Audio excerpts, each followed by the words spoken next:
Hi students, welcome back to my channel MD happy. ಆತ್ಮೀಯ ವಿದ್ಯಾರ್ಥಿಗಳೇ, ಈ ವಿಡಿಯೋದಲ್ಲಿ ನಿಮಗೆ how to get 80 out of 80 marks history second PUC annual exam 2025 5 ಮತ್ತು 10 ಅಂಕದ ಫಿಕ್ಸ್ಡ್ ಕ್ವಶನ್ಗಳು ಮತ್ತು ಅದರ ಉತ್ತರಗಳು, ಜೊತೆಗೆ 2025 important second PUC history second 2 ಅಂಕದ ಫಿಕ್ಸ್ಡ್ ಕ್ವಶನ್ಗಳು ಮತ್ತು ಅವುಗಳ ಉತ್ತರಗಳು, ಜೊತೆಗೆ ಮಾಡೆಲ್ ಕ್ವಶನ್ ಪೇಪರ್ಗಳ ಕಂಪ್ಲೀಟ್ ಕೀ ಆನ್ಸರ್ಗಳನ್ನು ಈ ಒಂದು ವಿಡಿಯೋದ ಮುಖಾಂತರ ನಾವೆಲ್ಲ ತೆಗೆದುಕೊಂಡು ಬಂದಿದ್ದೀರಿ. ಈ ಕ್ವಶನ್ಗಳನ್ನು ಬೇಗ ಓದ್ಕೋರಿ, ಯಾಕಂತಂದ್ರೆ 7/3/2025 ನಡೆಯುವಂತಹ ವಾರ್ಷಿಕ ಪರೀಕ್ಷೆ 2025 ಉತ್ತರ ಸಹಿತವಾಗಿ ನಾನು ಈ ವಿಡಿಯೋದಲ್ಲಿ ತೆಗೆದುಕೊಂಡು ಬಂದೀನಿ. ಔಟ್ ಆಫ್ 80 ಮಾರ್ಕ್ಸ್ಗಳನ್ನು ನೀವು ಪಡಿಬಹುದು.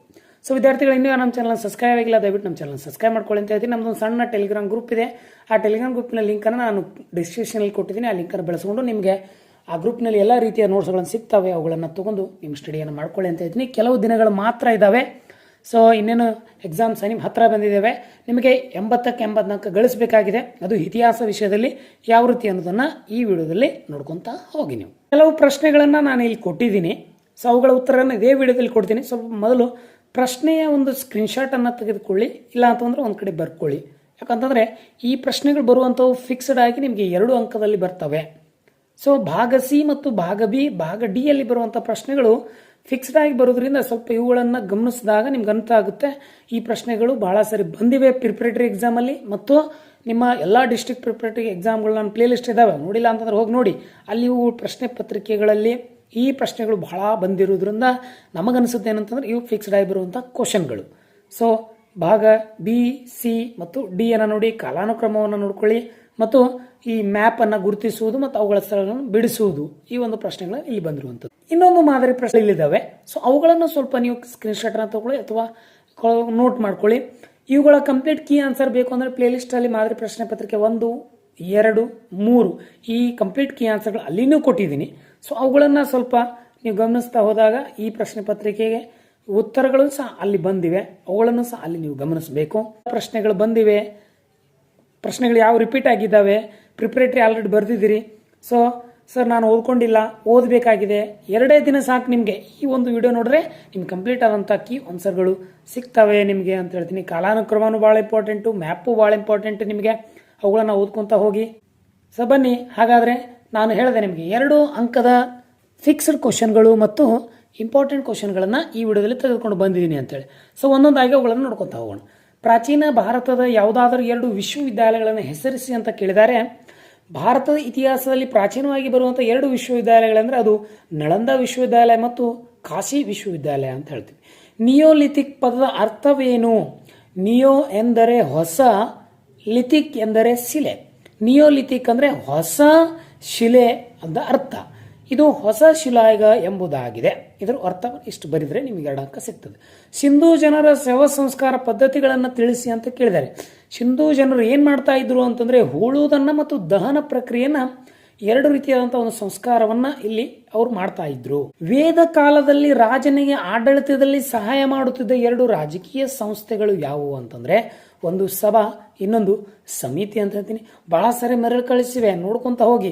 ಬೌದ್ಧ ಧರ್ಮದ 2 ಪಂಗಡಗಳಾವವು, ಪಂಥಗಳಾವವು, ಹೀನಾಯಾನ ಮತ್ತು ಮಹಾಯಾನ. ಹಾಗಾದರೆ ವಿದ್ಯಾರ್ಥಿಗಳೇ ನನಗೆ ಕಮೆಂಟ್ ಮೂಲಕ ತಿಳಿಸಿ, ಬೌದ್ಧ ಧರ್ಮದ ಸ್ಥಾಪಕ ಯಾರು, ಜೈನ ಧರ್ಮದ ಸ್ಥಾಪಕ ಯಾರು ಅಂತೇಳಿ ನೀವೆಲ್ಲ ತಿಳಿಸ್ತೀರಿ ಅನ್ಕೊಂಡಿದ್ದೀನಿ. ಶಾತವಾಹನರ ಯಾವುದಾದ್ರು 2 ವಾಸ್ತುಶಿಲ್ಪ ಕೇಂದ್ರಗಳನ್ನು ಹೆಸರಿಸಿ. ಅಮರಾವತಿ ಮತ್ತು ನಾಗಾರ್ಜುನಕೊಂಡ ನಿಮಗೆಲ್ಲ ಗೊತ್ತಿದೆ. ಕೈಲಾಸನಾಥ ದೇವಾಲಯವನ್ನು ನಿರ್ಮಿಸಿದವರು ಯಾರು ಮತ್ತು ಎಲ್ಲಿ? 1ನೇ ಕೃಷ್ಣ ಎಲ್ಲೋರದಲ್ಲಿ ಇದನ್ನು ನಿರ್ಮಿಸ್ತಾನೆ. ವಿಕ್ರಮಶಕೆಯನ್ನು ಯಾರು ಮತ್ತು ಯಾವಾಗ ಆರಂಭಿಸಿದ್ರು? 1076ರಲ್ಲಿ 6ನೇ ವಿಕ್ರಮಾದಿತ್ಯನನ್ನ ಏನು ಮಾಡ್ತಾನೆ ಅಂತಂದರೆ ಆರಂಭಿಸ್ತಾನೆ. ತೋದರ ಮಲ್ಲ ವರ್ಗೀಕರಿಸಿದ ಭೂಮಿ ಯಾವುದಾದ್ರೂ 2 ವಿಧಗಳನ್ನು, ಪೊಲಸ್ ಮತ್ತು ಪರೌತಿ.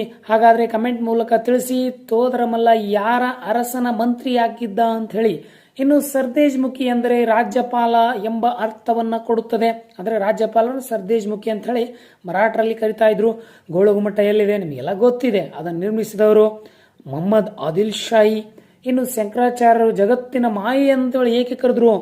ಅವರು ಲೌಕಿಕ ಪ್ರಪಂಚಕ್ಕೆ ಆದ್ಯತೆ ನೀಡದೆ ಆಧ್ಯಾತ್ಮಿಕ ಪ್ರಪಂಚಕ್ಕೆ ಹೆಚ್ಚು ಒತ್ತು ನೀಡಿದರು. ಹಾಗಾಗಿ ಅವರು ಪ್ರಪಂಚವನ್ನು ಮಾಯೆ ಅಂತ ಕರೆದ್ರು. ನಿಮಗೆ ನನ್ನದೊಂದು ಪ್ರಶ್ನೆ, ಶಂಕರಾಚಾರ್ಯ ಸಿದ್ಧಾಂತ ಯಾವುದು ಅಂತ ಕಮೆಂಟ್ ಮೂಲಕ ತಿಳಿಸಿ. ನೀವೆಲ್ಲರೂ ಸಹಾಯಕ ಸೈನ್ಯ ಪದ್ಧತಿ ಒಪ್ಪಿಗೆ ಯಾವುದಾದ್ರೆ 2 ಭಾರತೀಯ ರಾಜ್ಯಗಳನ್ನು ಹೆಸರಿಸಿ ಅಂತಂದರೆ ಮೊದಲು ಬರೋದು ಹೈದರಾಬಾದ್, ತದನಂತರ ಬರೋದೆ ಮೈಸೂರು ಅಂತ ಹೇಳ್ತೀವಿ. ಹಾಗಾದರೆ ಕಮೆಂಟ್ ಮೂಲಕ ನನಗೆ ಮೊದಲನೇ ಆಂಗ್ಲೋ ಮೈಸೂರು ಯುದ್ಧ ಯಾರ್ಯಾರ ನಡುವೆ ನಡೀತು ಅಂತೇಳಿ ಕಮೆಂಟ್ ಮೂಲಕ ತಿಳಿಸಿ.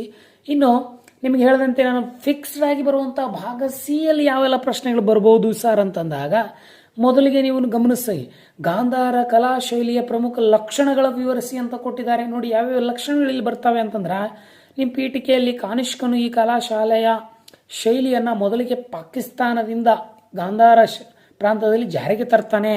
ಸೊ ಹಾಗಾದರೆ ಆ ಶೈಲಿಗಳ ಲಕ್ಷಣಗಳು ಯಾವ್ಯಾವು? ಒಂದು, ಅಳತೆ ಏನಾಗಿತ್ತು ಅಂದರೆ ಬಹಳಷ್ಟು ಗೌತಮ ಬುದ್ಧನ ವಿಗ್ರಹಗಳನ್ನು ಇಲ್ಲಿ ಕೆತ್ತಲಾಗ್ತದೆ. ಜೊತೆಗೆ ದೇಹದ ವಿನ್ಯಾಸ ಮತ್ತು ಸ್ನಾಯುಗಳು, ಮೀಸೆ ಮುಂತಾದವುಗಳಿಗೆ ಹೆಚ್ಚಿನ ಗಮನವನ್ನು ಇಲ್ಲಿ ಕೊಡಲಾಗ್ತದೆ. ಕಲಾ ಶೈಲಿಯಿಂದ ಕೂಡಿದಂಥ ಬಟ್ಟೆಗಳಲ್ಲಿ ಮಡಿಕೆಗಳು, ನಾವು ಸೀರೆ ಸೆರಗನ್ನು ಯಾವ ರೀತಿ ನೆರಿಗೆಗಳಂತ ಕರಿತೀವಿ, ಇಲ್ಲಿ ಬಹಳ ಸೂಕ್ಷ್ಮವಾಗಿ ಕಲೆ ಕೆತ್ತಲಾಗಿತ್ತು. ಅಟ್ಟಲ್ಲಿ ಆಭರಣಗಳು ಮತ್ತು ಆಸಕ್ತಿ ತೋರಿಸಲಾಗಿತ್ತು ಮತ್ತು ಭೌತಿಕ ಸೌಂದರ್ಯವನ್ನು ಇಲ್ಲಿ ವೃದ್ಧಿಸುವಂತಾಗಿತ್ತು. ಇನ್ನು ವಿಗ್ರಹಗಳಿಗೆ ಮೆರುಗು ನೀಡುವಂತಹ ಕಲೆಯನ್ನು ಅಲ್ಲಿ ಕಾಣಬಹುದಾಗಿತ್ತು ನಾವು. ಇನ್ನು ಕಲ್ಲು, ಅರಗಚ್ಚು ಮತ್ತು ಜೇಡಿಮಣ್ಣಿನಿಂದ ಈ ಮೂರ್ತಿಗಳನ್ನು ತಯಾರು ಮಾಡ್ತಾ ಇದ್ರು. ಇನ್ನು ವಿಗ್ರಹಗಳಲ್ಲಿ ಬಳಸಲಾಗುವಂತಹ ಗ್ರೀಕ್ ಶೈಲಿಯ ಆದರ್ಶ ಸ್ಫೂರ್ತಿ ಮತ್ತು ವ್ಯಕ್ತಿತ್ವ ಎಲ್ಲವೂ ಇಲ್ಲಿ ಕಾಣ್ತಾ ಇತ್ತು ಅಂತ ಹೇಳ್ತೀವಿ ನಾವು ಗಾಂಧಾರ ಶೈಲಿಯಲ್ಲಿ. ಇನ್ನು ನಿಮಗೆಲ್ಲ ಗೊತ್ತಿದೆ, ದೊಡ್ಡ ಸಾಮ್ರಾಜ್ಯ ವಿಜಯನಗರ ಸಾಮ್ರಾಜ್ಯದ ಕೊನೆಯ ಒಂದು ಕದನವೇ ತಾಳಿಕೋಟೆ ಕದನ. ಅದರ ಪರಿಣಾಮ ಮತ್ತು ಕಾರಣಗಳನ್ನು ತಿಳಿಸಿ ಅಂತ ಕೊಟ್ಟಿದ್ದಾರೆ. ಸೊ ನೀವು ಪೀಠಿಕೆಯಲ್ಲಿ ತಾಳಿಕೋಟೆ ಕದನ ವಿಜಯನ ಸಾಮ್ರಾಜ್ಯ ಇತಿಹಾಸದಲ್ಲಿ ಒಂದು ನಿರ್ಣಾಯಕ ಕದನವಾಗಿತ್ತು. ಈ ಕದನವು ವಿಜಯನ ಸಾಮ್ರಾಜ್ಯದ ಬಹುಮನಿ ಸುಲ್ತಾನ್ ನಡುವೆ ಕ್ರಿಸ್ತ ಶಕ 1565 ನಡೀತದೆ.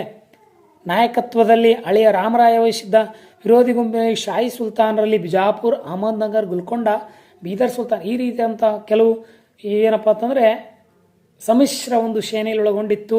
ಇಲ್ಲಿ ಕಾರಣಗಳು ನೋಡಿ, ದೋ ಪ್ರದೇಶವನ್ನು ಆಕ್ರಮಣ ಮಾಡ್ಕೋತಾರೆ, ಧಾರ್ಮಿಕ ಭಿನ್ನತೆ, ಹಳೆಯ ರಾಮಾಯಣ ನೀತಿ, ತತ್ಕ್ಷಣದ ಕಾರಣವನ್ನು ಈ ರೀತಿಯಾದಂಥ ಕಾರಣಗಳನ್ನು ನೀವು ಇಲ್ಲಿ ಕೊಡ್ತಾ ಹೋಗಬೇಕು. ಆದಂಥ ಪರಿಣಾಮಗಳೇನು ಅಂತಂದರೆ, ವಿಜಯನಗರ ಸಾಮ್ರಾಜ್ಯ ತನ್ನ ವೈಭವವನ್ನು ಕಳೆದುಕೊಳ್ತದೆ. ಯಾಕಂತಂದ್ರೆ ಎಲ್ಲ ಶಾಹಿ ಸುಲ್ತಾನರು ಇಲ್ಲಿ ಲೂಟಿ ಮಾಡ್ತಾರೆ. ಇನ್ನು ಪೋರ್ಚುಗೀಸರು ವಿಜಯನಗರ ರಾಜರ ಪ್ರೋತ್ಸಾಹವನ್ನು ಕಳೆದುಕೊಳ್ತು. ಯಾಕಂದರೆ ಭಾರತಕ್ಕೆ ಮೊದಲು ಬಂದವರೇ ಪೋರ್ಚುಗೀಸರು. ಹಾಗಾದರೆ ಎಷ್ಟರಲ್ಲಿ ಬಂದರು ಅಂತೇಳಿ ನಾನು ಕಮೆಂಟ್ ಮೂಲಕ ನೀವೆಲ್ಲರೂ ತಿಳಿಸ್ಬೇಕು. ಅರಸರ ಶೃಂಗೇರಿ, ಕಾಳಹತ್ತಿ, ತಿರುಪತಿ ಮುಂತಾದ ಧಾರ್ಮಿಕ ಕೇಂದ್ರಗಳಿಗೆ ದಾನದತ್ತಿಯನ್ನ ನಿಂತು ಹೋಯಿತು ಅಂತ ಹೇಳ್ತಾರೆ. ಹಂಪಿಗೆ ಬದಲಾಗಿ ಅದನ್ನು ಕೊಂಪು ಆಯಿತು, ಅಂದ್ರೆ ಹಾಳಾಯಿತು ಅಂತ ಹೇಳ್ತಾರೆ. ವಿಜಯನಗರ ಸಾಮ್ರಾಜ್ಯ ಸಾಮಂತರು ಮತ್ತು ಪಾಳೆಗಾರರು ಇಲ್ಲಿ ಸ್ವತಂತ್ರ ಆದರು ಅಂತ ಹೇಳ್ತಾರೆ. ಇದು 5 ಅಂಕದ ಫಿಕ್ಸ್ಡ್ ಕ್ವಶನ್. ಆದರೆ ಇನ್ನು ರಾಮಾನುಜಾಚಾರ್ಯ ಜೀವನ ಮತ್ತು ಬೋಧನೆಗಳು ಬಹಳ ಸರಿ ಕೇಳಿಲ್ಲ, ಈ ವರ್ಷ ಕೇಳುವಂಥ ಸಾಧ್ಯತೆ ಬಹಳ ಇದೆ. ನೀವು ಫಿಕ್ಸ್ಡ್ ಆಗಿ ಇದನ್ನು ತೊಗೊಂಡ್ಬಿಡಿ. ಏನು ರಾಮಾನುಜ ಜೀವನ ಬೋಧನೆ ಅಂತಂದರೆ, ನೆನಪಿರಲಿ, ನೀವು ಅತ್ಯಂತ ಪ್ರಸಿದ್ಧ ಸುಧಾರಕರು ಇವರು, ಸಾಮಾಜಿಕ ಮತ್ತು ಧಾರ್ಮಿಕ ಕ್ರಿಸ್ತ ಶಕ 1017 ತಮಿಳುನಾಡಿನ ಪೆರಂಬೂರಿನಲ್ಲಿ ಜನಿಸ್ತಾರೆ. ಇವರ ತಂದೆ ಕೇಶವ, ತಾಯಿ ಕಾಂತಿಮತಿ ಅಂತ ಹೇಳ್ತಾರೆ. ಗುರುಗಳಾದ ಯಾದವ ಪ್ರಕಾಕರ ಬಳಿ ಏನು ಮಾಡ್ತಾರೆ ಅಂತಂದರೆ ವಿದ್ಯಾಭ್ಯಾಸವನ್ನು ಪಡಿತಾರೆ. ಸಾಂಸಾರಿಕ ಜೀವನವನ್ನು ಅತೃಪ್ತಪಟ್ಟು ಅದನ್ನು ತೊರಿತಾರೆ. ಶ್ರೀರಂಗ ಮಠದ ಮುಖ್ಯಸ್ಥರಾಗಿ ವೈಷ್ಣವ ಧರ್ಮವನ್ನು ಜನಪ್ರಿಯಗೊಳಿಸ್ತಾರೆ. ಕಾರಣಗಳಿಂದ ಶ್ರೀರಂಗ ಬಿಟ್ಟು ಕರ್ನಾಟಕ ಬಂದ ರಾಮಾನುಜಾಚಾರ್ಯರು ಹೊಯ್ಸಳ ಅರಸರು ವಿಷ್ಣುವರ್ಧನನ ಆಶ್ರಯ ನೀಡುತ್ತಾರೆ. ಹಾಗಾದರೆ ಕಮೆಂಟ್ ಮೂಲಕ ವಿಷ್ಣುವರ್ಧನ ಅವನ ಹೆಂಡತಿ ಹೆಸರೇನು ಅಂತೇಳಿ ಕಮೆಂಟ್ ಮೂಲಕ ತಿಳಿಸಬೇಕು. ಇವರ ಪ್ರಸಿದ್ಧ ಕೃತಿಗಳೆಂದರೆ ವೇದಾಂತ ಸಾರ, ವೇದಾಂತ ಸಂಗ್ರಹ, ವೇದಾಂತ ಸೂತ್ರ, ಗೀತಾಭ್ಯಾಸ ಮತ್ತು ಶ್ರೀಭಾಷ್ಯ. ಬಹಳಷ್ಟು ವೇದಾಂತದಿಂದ ಕೂಡಿರುವಂಥದ್ದು. ಇನ್ನು ವಿಶಿಷ್ಟಾದ್ವೈತ ಸಿದ್ಧಾಂತದ ಪ್ರತಿಪಾದಕರು ಇವರು ಯಾರು? ರಾಮಾನುಜಾಚಾರ್ಯರು. ಹಾಗಾಗಿ ತಮ್ಮ ತತ್ವದ ಬಗ್ಗೆ ಬಹಳ ಆತ್ಮಚಿತ್ತ ಮತ್ತು ಪ್ರಪಂಚದ ಅಚಿತ ಅಧೀನ ದೇವರಲ್ಲಿ ಅಧೀನರಾಗಬೇಕು, ಪರಮಾತ್ಮನಲ್ಲಿ ಆತ್ಮಕ್ಕೆ ಸ್ವತಂತ್ರ ಇಲ್ಲ ಅಂತ ಹೇಳ್ತಾರೆ. ಇನ್ನು ನಾವು ಬ್ರಿಟಿಷರ ಆಡಳಿತವು ಭಾರತದ ಶಿಕ್ಷಣ ಮೇಲೆ ಪ್ರಭಾವ ಹೇಗೆ ಬೀರಿತು ಅಂತೇಳಿ 5 ಅಂಕದ ಪ್ರಶ್ನೆಯಲ್ಲಿ ನಾವು ನೋಡಬಹುದು. ಬ್ರಿಟಿಷ್ ಈಸ್ಟ್ ಇಂಡಿಯಾ ಕಂಪನಿ ಭಾರತದಲ್ಲಿ ಶಿಕ್ಷಣ ಅಭಿವೃದ್ಧಿಗಾಗಿ ಕ್ರಿಸ್ತ ಶಕ 1813 ಚಾರ್ಟರ್ ಕಾಯ್ದೆ ₹1,00,000 ನೀಡಲಾಯಿತು. ಅದರ ಕಂಪನಿ ಪೌರತ್ವ, ಓರಿಯೆಂಟಲಿಸ್ಟ್ ಮತ್ತು ಪಾಶ್ಚಿಮಾತ್ಯ ಆಂಗ್ಲ ಶಿಕ್ಷಣಕ್ಕೆ ಬೆಂಬಲವನ್ನು ಇಲ್ಲಿ ನೀಡಲಾಯಿತು. ಇನ್ನು ಮೆಕಾಲೆ ವರದಿ ಹೇಳ್ತದೆ 1835 ಭಾರತ ಯಾವ ರೀತಿ ಶಿಕ್ಷಣ ನೀಡಬೇಕೆಂಬುದನ್ನು ಗುಂಪುಗಳಾಗಿ ಭಿನ್ನಾಭಿಪ್ರಾಯ ಬಗೆಹರಿಸಲು ಅವ ಗವರ್ನರ್ ಲಾರ್ಡ್ ವಿಲಿಯಂ ಬೆಂಟಿಕ್ ಏನಪ್ಪಾ ಅಂತಂದ್ರೆ ಮೆಕಾಲೆ ಶಿಕ್ಷಣ ವರದಿಯನ್ನು ಇಲ್ಲಿ ತರ್ತಾನೆ. ಇದು ಒಂದು ಪ್ರಶ್ನೆ ನೀವು ಫಿಕ್ಸ್ ಆಗಿ ಇಟ್ಕೊಂಡ್ಬಿಡವು. ಏನಪ್ಪಾ ಅಂತಂದ್ರೆ ಚಾರ್ಲ್ಸ್ ವುಡ್ ವರದಿಯನ್ನು ತರ್ತದೆ. ಏನು ವರದಿ ಅಂತಂದ್ರೆ ಸಾರ್ವಜನಿಕ ಇಲಾಖೆಯಲ್ಲಿ ಸ್ಥಾಪಿಸಬೇಕು, ಜೊತೆಗೆ ಪ್ರಾಥಮಿಕ ಶಿಕ್ಷಣ ಮಾತೃಭಾಷೆಯಲ್ಲಿ ನೀಡಬೇಕು, ಪ್ರೌಢ ಶಿಕ್ಷಣವನ್ನ ಉನ್ನತ ಶಿಕ್ಷಣಕ್ಕಾಗಿ ಇಂಗ್ಲಿಷ್ ಮಾಧ್ಯಮವಾಗಿ ಬಳಸಬೇಕು ಅಂತ ಹೇಳ್ತಾರೆ. ಶಿಕ್ಷಕರಿಗೆ ವಿಶೇಷ ತರಬೇತಿ ಕೊಡಬೇಕು, ಶಾಲೆಗಳು ಆರಂಭಿಸಬೇಕು, ವೃತ್ತಿ ಶಿಕ್ಷಣ ಆರಂಭಿಸಬೇಕು, ಮಹಿಳಾ ಶಿಕ್ಷಣ ಒತ್ತನ್ನು ಕೊಡಬೇಕು ಅಂತ ಸಹ ಹೇಳ್ತಾರೆ. ಸೊ ಇವೆಷ್ಟು 5 ಅಂಕದ ಫಿಕ್ಸ್ಡ್ ಕ್ವಶನ್ಗಳಾದ್ರೆ ಇನ್ನು 10 ಅಂಕದಲ್ಲಿ ಯಾವ್ಯಾವ ಬರ್ಬೋದು ಸರ್ ಸ್ವಲ್ಪ ಗಮನಿಸಿ. ಗುಪ್ತರ ಕಾಲವು ಭಾರತದ ಇತಿಹಾಸ ಸುವರ್ಣವಲ್ಲಿ ಹೇಗಾಗಿತ್ತು ಅಂತ ಕೇಳಿದ್ದಾರೆ. ಇದು ಫಿಕ್ಸ್ಡ್ ಆಗಿ ಬರುವಂಥದ್ದು. ನಾನಿಲ್ಲಿ ಪಾಯಿಂಟ್ಗಳನ್ನ ಕೇವಲ ಓದ್ಕೊಂತ ಹೋಗ್ತೀನಿ. ಸೊ ವಿಡಿಯೋ ಲಾಂಗ್ ಆಗ್ತದೆ. ಸೊ ನೀವು ಒಂದು ಸ್ವಲ್ಪ ಗಮನಿಸಿ, ನಿಮ್ಮದೇ ಅಂತ ತಯಾರು ಮಾಡ್ಕೊಂಡ್ರೆ 80ಕ್ಕೆ 80 ಸಿಗ್ತವೆ ಅಂತ ಹೇಳ್ತೀನಿ. ಹಿಂದೂ ಧರ್ಮದ ಪುನಃಸ್ಥಾನ ಮಾಡ್ತಾರೆ ಇಲ್ಲಿ. ಭಾರತದ ಇತಿಹಾಸದ ಗುಪ್ತರ ಕಾಲ ವಿಶಿಷ್ಟ ಸ್ಥಾನ ಪಡೆದಿತ್ತು. ಹಾಗಾದ್ರೆ ಗುಪ್ತರ ಸಾಮ್ರಾಜ್ಯ ಸ್ಥಾಪಕ ಯಾರು ಅಂತ ಕಮೆಂಟ್ ಮೂಲಕ ನಂಗೆ ತಿಳಿಸ್ತಿ. ಧರ್ಮ, ಶಿಕ್ಷಣ, ಸಾಹಿತ್ಯ, ಕಲೆ, ವಾಸ್ತುಶಿಲ್ಪ, ವಿಜ್ಞಾನ, ತಂತ್ರಜ್ಞಾನ, ತನ್ನದೇ ಆದಂಥ ಶಾಸನ ಒಂದು ಸಾಧನೆಯನ್ನ ಇಲ್ಲಿ ಮಾಡಲಾಗಿತ್ತು. ಹಿಂದೂ ಧರ್ಮಕ್ಕೆ ಪುನಃಸ್ಥಾಪನೆ, ಹಿಂದೂ ಧರ್ಮ ಅಂದ್ರೆ ಗುಪ್ತರ ಪ್ರಮುಖ ಲಕ್ಷಣ ಒಂದಾಗಿತ್ತು. ಈ ಸಾಮ್ರಾಟರು ಹಿಂದೂ ಧರ್ಮದ ಅನುಯಾಯಿಗಳಾಗಿದ್ರು. ಅದರಲ್ಲೇ ಜೈನ ಧರ್ಮ, ಬೌದ್ಧ ಧರ್ಮಗಳಿಗೆ ದಾನದತ್ತಿಯನ್ನ, ರಾಜಧರ್ಮದ ವಿಷ್ಣು, ಶಿವ, ದುರ್ಗಾರಾಧನೆಯನ್ನ ಇಲ್ಲಿ ಮಾಡ್ತಾ ಇದ್ರು. ಇನ್ನು ಶಿಕ್ಷಣಕ್ಕೆ ತನ್ನದೇ ಅಂತ ಒತ್ತನ್ನ ಇವರು ಕೊಟ್ಟಿದ್ರು. ಉತ್ತರಾವಧಿಯಲ್ಲಿ ತುಂಬಾ ಪ್ರಸಿದ್ಧವಾಗಿತ್ತು. ರಾಜರ ಸುತ್ತ ವಿದ್ವಾಂಸರಾಗಿದ್ರು, ಶಿಕ್ಷಣ ತಜ್ಞರಾಗಿದ್ರು, ಶಿಕ್ಷಣ ಒಗನಗೊಂಡು ಈ ಕಾಲ ಹಲವಾರು ವಿದ್ವಾಂಸಗಳು ತಳಂದ ವಿಶ್ವವಿದ್ಯಾಲಯ, ಅದನ್ನ ಹೇಳಿದ 2 ಅಂಕದಲ್ಲಿ ಕೇಳಿದ್ದಾರೆ ನಿಮಗೆ. ನಳಂದ ವಿಶ್ವವಿದ್ಯಾಲಯ, ಸಾರನಾಥ, ಪಾಡಲಿಪುತ್ರ, ವಲ್ಲಭಿ ಶಿಕ್ಷಣ ಕೇಂದ್ರಗಳಾಗಿದ್ದು ಪುರಾಣಗಳು, ಸಾಹಿತ್ಯಗಳು, ತತ್ವ, ಅಂಕಗಣಿತ, ಜ್ಯೋತಿಷಾಸ್ತ್ರ, ವಿಜ್ಞಾನ ಎಲ್ಲವನ್ನ ಬೋಧಿಸ್ಬಿಡ್ತು. ಇನ್ನು ಸಾಹಿತ್ಯದಲ್ಲಿ ಶ್ಲೋಕ ರೂಪದಲ್ಲಿ ವೇದಗಳಂತೆ ಧಾರ್ಮಿಕ ಸಾಹಿತ್ಯವನ್ನ ಇವರು ಒಳಗೊಂಡಿದ್ರು. ಅದಲ್ಲದೆ ಗುಪ್ತರ ಯುಗವನ್ನ ಸಂಸ್ಕೃತ ಸಾಹಿತ್ಯ ಸುವರ್ಣ ಎಂದು ಸಹ ಕರೆದ್ರು. ಇಲ್ಲಿ ನವರತ್ನ ಕವಿಗಳಂತ ಬರ್ತಾರೆ. ಇಲ್ಲಿ ನೋಡಿ, ಕಾಳಿದಾಸ, ಶಕುಂತಲಾ ಎಂಬ ಬರೀತಾರೆ. ಇನ್ನು ವರಾಮಿಯರ ಬೃಹತ್ ಸಂಹಿತೆ, ಘಟಕ ಪರ್ವ ಕಾವ್ಯ, ವರರುಚಿ, ವ್ಯಾಕರಣ, ಅಮರಸಿಂಹ, ಅಮರಕೋಶ, ಧನ್ವಂತ್ರಿ, ಆಯುರ್ವೇದ ನಿಘಂಟು, ಶಂಕು, ಶಿಲ್ಪಶಾಸ್ತ್ರ, ಕ್ಷಪಕಣ, ಜ್ಯೋತಿಷ್ಯ, ವೇತಾಲ್ ಭಟ್ಟ, ಮಂತ್ರಶಾಸ್ತ್ರ. ಇತರೆ ಕವಿಗಳೆಂದರೆ ಶೂದ್ರಕ, ಭಾರವಿ, ದಂಡಿ, ವಿಶಾಖದತ್ತ, ವಿಷ್ಣು ಕರ್ಮ, ಚರಕ, ಸುಸೂತ್ರ, ಅಮರಸಿ. ಇಷ್ಟೆಲ್ಲ ಮಾಹಿತಿಯನ್ನು ನಾವು ಇಲ್ಲಿ 10 ಅಂಕಕ್ಕೆ ಬರಿಬೇಕಾಗ್ತದೆ. ವಿಜ್ಞಾನಕ್ಕೆ ಯಾವ ರೀತಿ ಇವರು ಕೊಡುಗೆ ಕೊಟ್ಟರು? ಇಲ್ಲಿ ವಿಜ್ಞಾನಕ್ಕೆ ಖಗೋಳಶಾಸ್ತ್ರ, ಗಣಿತ, ವೈದ್ಯಶಾಸ್ತ್ರ, ಲೋಕಶಾಸ್ತ್ರ, ಲೋಹಶಾಸ್ತ್ರ. ಅಷ್ಟಲ್ಲದೆ ಆರ್ಯಭಟ್ಟನು ಈ ಕಾಲದಲ್ಲಿ ಗಣಿತ, ಖಗೋಳ ವಿಜ್ಞಾನಿ ಆಗಿದ್ದ. ಸೂರ್ಯ ಸಿದ್ಧಾಂತ ಆರ್ಯಭಟ್ಟಿಕ ಅವರ ಪ್ರಸಿದ್ಧ ಕೃತಿಯಾಗಿತ್ತು. ದತ್ತಾಂಶ ಬಗ್ಗೆ ವಿವರಣೆ ಕೊಟ್ಟಿದ್ದ. ಲಘುಜಾತಕ ಎಂಬ ಪ್ರಸಿದ್ಧ ಗ್ರಂಥಿ. ಇನ್ನು ಕಲೆ ಮತ್ತು ವಾಸ್ತುಶಿಲ್ಪ ಯಾವ ರೀತಿ ಬೆಳಗ್ಗೆ ಕೊಟ್ಟಿದ್ರು? ಗುಪ್ತರ ಕಾಲ ಪ್ರಸಿದ್ಧ ದೇವಾಲಯಗಳಂದ್ರೆ ನೋಡ್ರಿ, ದೇವಗರದ ದಶಾವತಾರ ದೇವಾಲಯ, ಭೂಮಾರದ ಶಿವಾಲಯ, ಬೆಟ್ಟರಗಾವನ ಬಿಟ್ಟಗಿ ದೇವಾಲಯ. ಇವೆಷ್ಟವು ಎನ್ನಲ್ಲದೆ ಮಥುರಾ, ಬನಾರಸ್, ಪಾಟ್ನಾ, ಉದಯಗಿರಿ, ದೇವಗಢ ಮುಂತಾದಂತಹ ಕಲೆ ಸುಂದರವಾಗಿತ್ತು ಅಂತ ಹೇಳ್ತಾರೆ. ಇನ್ನು ಮುಂದುವರೆದಂತೆ ನಿಮ್ಗೆ 10 ಅಂಕ ಫಿಕ್ಸ್ ಕ್ವಶನ್ ಕೇಳಬಹುದಾದಂತಾರೆ. ಅದು ಮೊಹಮ್ಮದ್ ಬಿನ್ ತುಘಲಕನ ಆಡಳಿತ ಪ್ರಯೋಗನ ಇಲ್ಲಿ ಬಹಳ ವಿಮರ್ಶಾತ್ಮಕವಾಗಿ ಕೇಳಿದ್ದಾರೆ. ಅಂದ್ರೆ ಮೊಹಮ್ಮದ್ ಬಿನ್ ತುಘಲಕ್ ಏನಾಗಿದ್ದ ಅಂತಂದ್ರೆ ಇತಿಹಾಸಕಾರರು ಹುಚ್ಚು ದೊರೆ ಅಂತ ಕರೀತಾರೆ ಒಂದ್ ಕಡೆ. ಅಂದ್ರೆ ತನ್ನ ಆಡಳಿತಾತ್ಮಕ ಒಂದು ಧೋರಣೆಗಳನ್ನ ತಂದ, ಆದ್ರೆ ಸರಿಯಾದ ರೀತಿಯಲ್ಲಿ ಜಾರಿಗೆ ತರಲಿಲ್ಲ. ನೋಡ್ರಿ, ಗಿಯಾಸುದ್ದೀನ್ ತುಘಲಕ್ನ ಮಗನಾದ ಮೊಹಮ್ಮದ್ ಬಿನ್ ತುಘಲಕ್ನು ಕ್ರಿಸ್ತ ಶಕ 1325 ಸಿಂಹಾಸನ ಏರ್ತಾನೆ. ತುಘಲಕ್ ಸಂತತಿ ಅತ್ಯಂತ ಪ್ರಸಿದ್ಧ ಸುಲ್ತಾನ್ ಆಗಿದ್ದ. ತನ್ನ ಸೈನಿಕ ಮತ್ತು ಆರ್ಥಿಕ ಆಡಳಿತ ಕ್ರಯಗಳು ಹೆಸರುವಾಸಿಯಾಗಿದ್ದು, ಆದರೆ ಅದನ್ನ ಜಾರಿಗೆ ತರಲು ಬಹಳ ಸೋತು ಹೋಗ್ಬಿಟ್ಟ. ಮೊದಲನೇದು ಸೈನಿಕ ಆಕ್ರಮಣ ನೀತಿಯನ್ನು ತರ್ತಾನೆ. ಅಷ್ಟಲ್ಲದೆ ಎರಡನೇದು ದೋ ಪ್ರದೇಶವನ್ನು ತೆರಿಗೆ ಹೆಚ್ಚಳ ಮಾಡ್ತಾನೆ. ಅವುಗಳ ವಿವರಣೆಯನ್ನು ತಮ್ಮದೇ ರೀತಿಯಲ್ಲಿ ಕೊಡ್ತಾ ತುಘಲಕನ ಹಲವಾರು ಕಾರಣ ದೋ ಪ್ರದೇಶ ಮೇಲೆ ಹೆಚ್ಚಿಗೆ ತೆರಿಗೆ ನೇರ್ತಾನೆ. ಕಾರಣಗಳು ಅಲ್ಲಿ ಗಂಗಾ ಮತ್ತು ಯಮುನಾದ ನಡುವಿನ ಫಲವತ್ತಾದ ಭೂಮಿ ಪ್ರದೇಶ ಇರುವುದರಿಂದ ಜನರ ಮೇಲೆ ಮತ್ತು ರೈತರ ಮೇಲೆ ಹೆಚ್ಚಾಗಿ ತೆರಿಗೆನ ಹೇರ್ದ. ಮತ್ತು ರಾಜಧಾನಿ ವರ್ಗಾವಣೆ ಇದೊಂದು ದೊಡ್ಡ ಒಂದು ಸಾಧನೆ.